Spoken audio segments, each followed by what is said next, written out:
Let's start.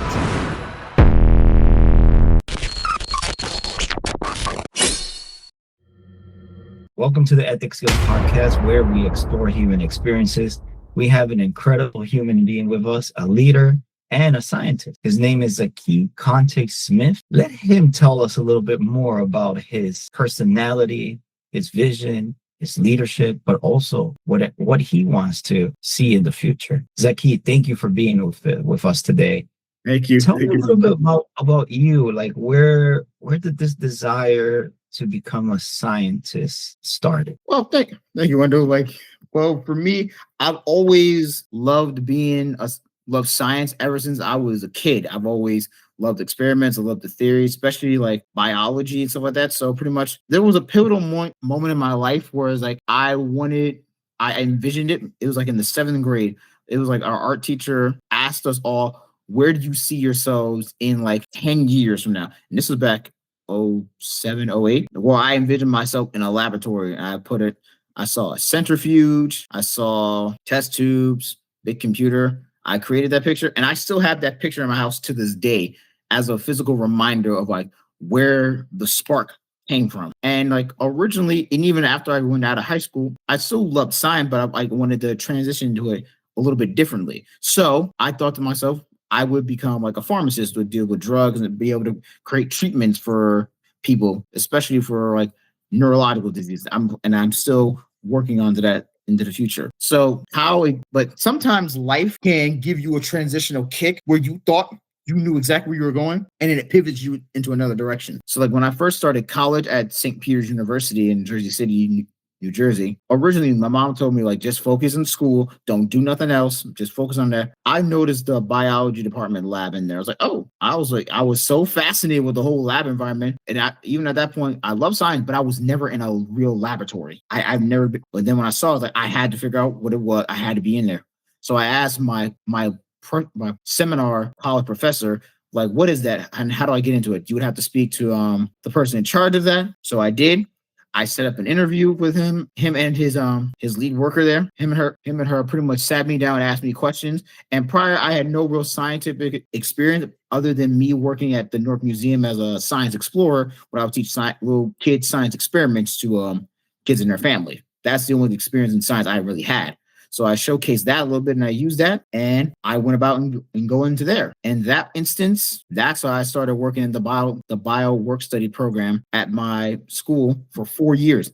And mind you, at that time, they never allowed freshmen to work in the work study. Oh, wow. They would never let anyone work there because you had to be at least a junior or senior, because a lot of them, they needed that that you had some form of lab work experience.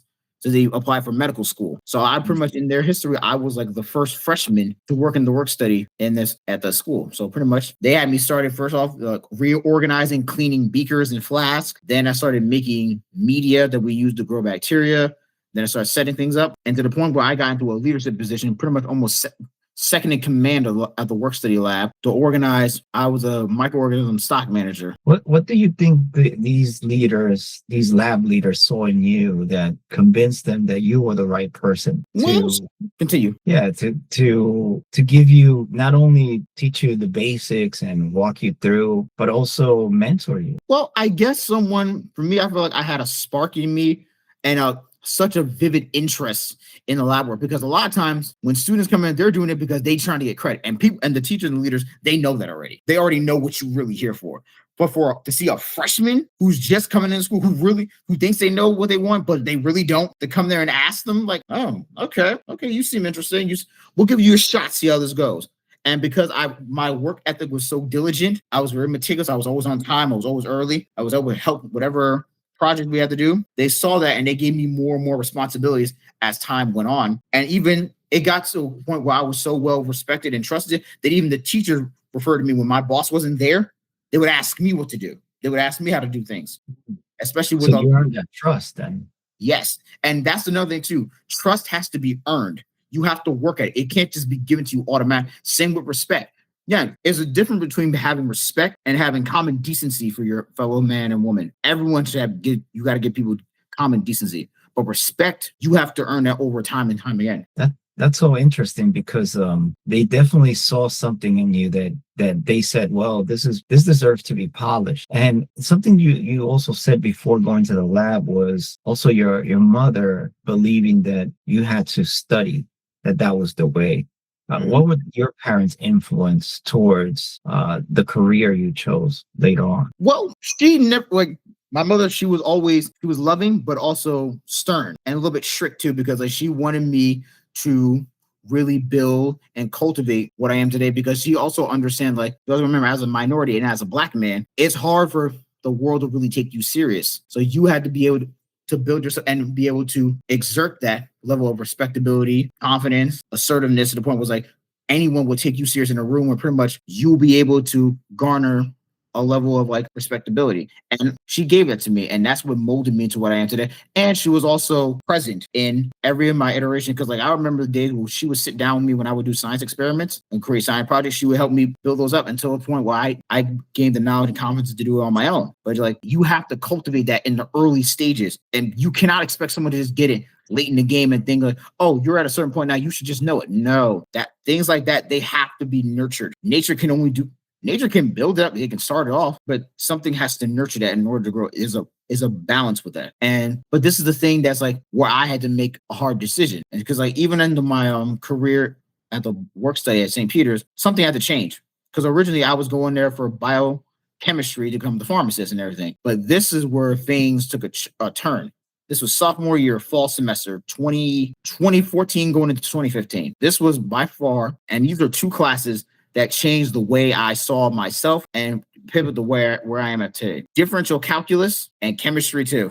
Now, differential calculus and chem 2, those are two of the hardest classes I have ever taken. Now, I'm not taking differential calculus every morning at 8 o'clock, every single day, except like Tuesday, but you're still constantly studying it every single day. I passed, but it was with a C-.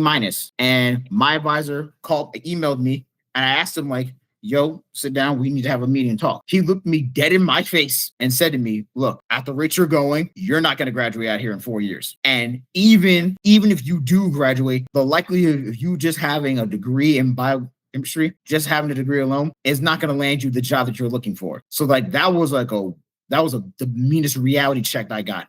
So I didn't even realize how far behind I was, because I had to take certain math courses and certain science courses already into my sophomore year, and I just barely got into the first level of math. So, and I was already struggling that. At the rate I was going, there was no way I was going to be able to finish. And he was right. So this is where he made the suggestion. Okay, why don't we try something else? Go apply for a program, still be in biology, going for biology, but as a double major for another one called clinical laboratory science. It focused on you being in the lab because he already saw me in the lab every day. So I thought, let's utilize the skills that you actually have and cultivate that to something much bigger, because people don't realize it. Medical laboratory scientists, it's a good job, especially something to start off right after college. And it's like a trade. It will never go out of business. There are always going to be people there. People are going to always need people in the lab to do the tests that most people don't realize.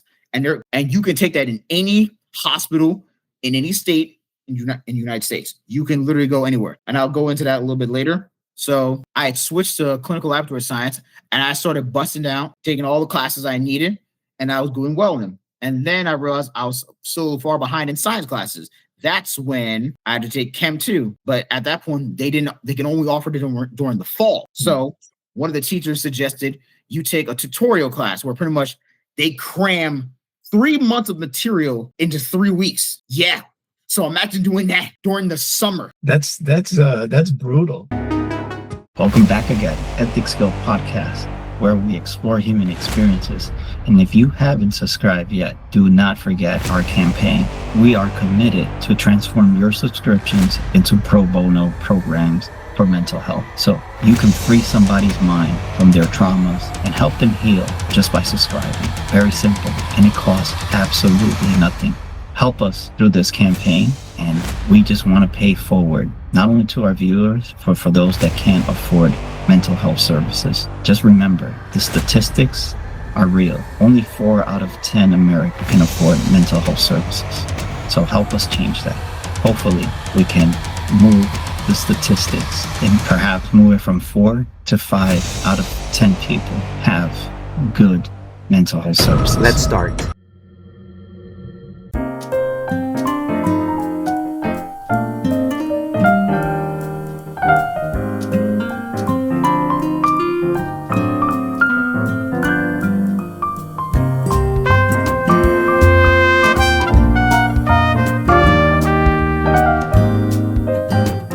to the success of the Unity Brunch, may we continue moving forward together.